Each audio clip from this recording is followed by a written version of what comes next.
పిండానికి వినే శక్తి ఉంటుంది. ఇంటికి ఒకానొకప్పుడు కాకినాడలో ఒక దంపతులొచ్చారు. వాళ్ళు అమెరికాలో ఉంటున్నారు. ఆవిడ పెళ్లి ముందు నుంచి ఏదో నేను చెప్పిన మాటలు ఆవిడకేదో పాపం మంచివి అనిపించాయి. ఆవిడ వింటూ ఉంటుంది సీడీలు ఎప్పుడూను. వాళ్ళిద్దరికీ వాళ్ళ అనురాగ ఫలితంగా ఒక శిశువు ప్రాణం పోసుకుంటోంది ఆవిడ కడుపులో. ఆవిడ ఇవే వింటుండేవారు. అదే పనిగా వినేవారు. ఆ పుట్టినటువంటి పాప నిలిసిపోతోంది సీతమ్మ తల్లిలా. ఆ పాప నిద్రపోతోంది మా ఇంటికి వచ్చేప్పుడు. వాళ్ళు తీసుకెళ్ళి లోపల మంచం మీద పడుకోబెట్టండమ్మా, ఎంతసేపు ఒళ్ళో పెట్టుకుంటారన్నాను. లోపల పడుకోబెట్టారు. దానికి తెలివి వచ్చిన తర్వాత తీసుకొచ్చి వాళ్ళ అమ్మగారు కింద దింపారు.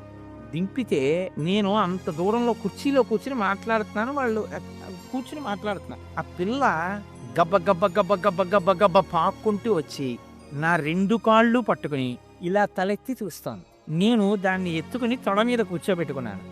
తొడ మీద కూర్చోబెట్టుకుని ఏమమ్మా ఏం అలా చూస్తున్నావు అన్నాను. అది ఇంట్లోంచి వెళ్ళిపోయే వరకు నేను మాట్లాడుతుంటే అది నా నోటి వంక ముఖం వంక అలా చూస్తూనే ఉంది.